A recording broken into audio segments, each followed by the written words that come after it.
Après un an d'existence et 23 millions de litres de lait C'est qui le patron vendus, la marque du consommateur se lance dans le lait ingrédient.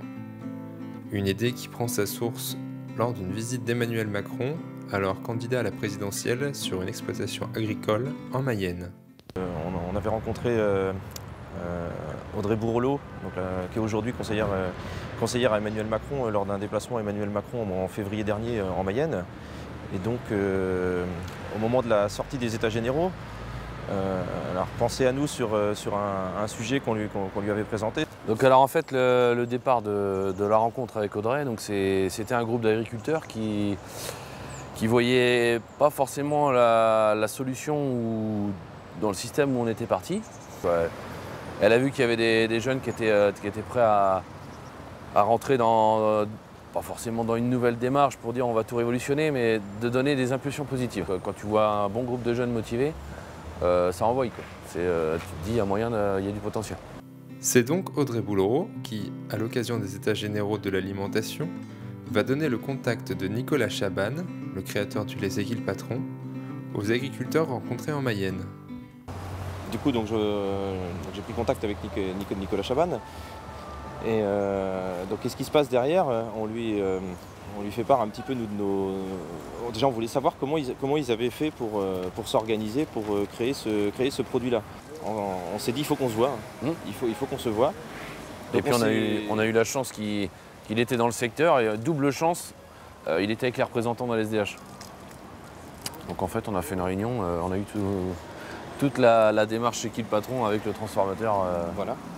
Oui. Et puis on a vu tout de suite l'état d'esprit des gars, quoi. On s'aperçoit que c'est des vrais chefs d'entreprise, quoi. C'est des vrais humains. Les gens ils te serrent la main, tu sens que le gars dans le regard c'est respect. Le lait ingrédient C'est qui le patron va être intégré dans des produits Monoprix et Carrefour de marques de distributeurs. Pour Nicolas Chabanne, c'est 200 éleveurs supplémentaires qui seront nécessaires pour répondre à la demande de lait ingrédient. On a essayé de voir qu'est-ce qu'on pouvait faire, parce que déjà le lait en brique, donc c'est déjà bien parti. Il y a déjà plus de 20 millions de... Enfin, ils ont explosé par rapport à ce qui était, par rapport aux prévisions.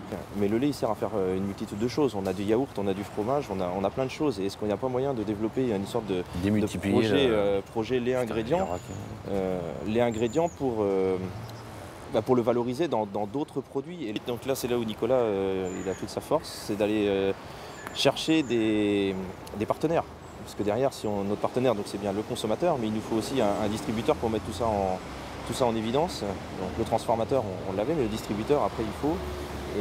Et d'où la rencontre hier, pour officialiser tout ça, et l'annonce de Monoprix qui du coup part avec du lait sous sa marque distributeur, donc il ne distribuera que du lait C'est qui le patron, avec des critères qui ont été définis en cahier des charges par le consommateur, donc sous sa MDD, et Carrefour aussi qui faisait une annonce donc, pour 8 millions de litres de lait. Donc ces produits étaient déjà faits au niveau du lait par des producteurs LSDH historiques. Donc du coup LSDH va proposer donc, à ces producteurs qui veulent entrer dans la démarche de passer en C'est qui le patron. Et puis pour ce qui est des yaourts et fromages blancs, donc il s'agit de producteurs agriales, je crois qu'il me semble que c'est Senoble, qui vont, donc 8 millions de litres de lait qui vont aller pour fabriquer ces yaourts et fromages blancs C'est qui le patron. Industriels et distributeurs sont d'accord pour lancer cette nouvelle aventure. Mais qu'en pensent les agriculteurs? En effet, la charte du lait du consommateur impose de nombreux critères, comme le pâturage ou l'alimentation sans OGM. Je pense qu'il y a deux sortes. C'est assez contrasté, quoi. Il y en a qui adhèrent à la démarche, qui ont envie justement parce que. Il y en a qui sont déjà sans rien. Il y en a qui le font déjà. Il y en a qui le font déjà et c'est pas valorisé. Donc tout cela, nous, il y avait quelque chose. Enfin, pour toi comme pour nous, c'était le pâturage. On avait déjà le pâturage. Par contre, la partie non OGM. La partie non OGM, quoi, à retravailler. Quoi. Voilà. Bon, on la retravaille. On fait des adaptations sur nos équipements pour pouvoir passer du colza, par exemple, dans des DAC, dans des robots. Et il y a des modifications à faire, il y a des changements pour l'alimentation des génisses, tout ça, ça va impulser des changements qui ne sont pas pour nous insurmontables, au contraire qui redonnent du sens et de la valeur à nos produits.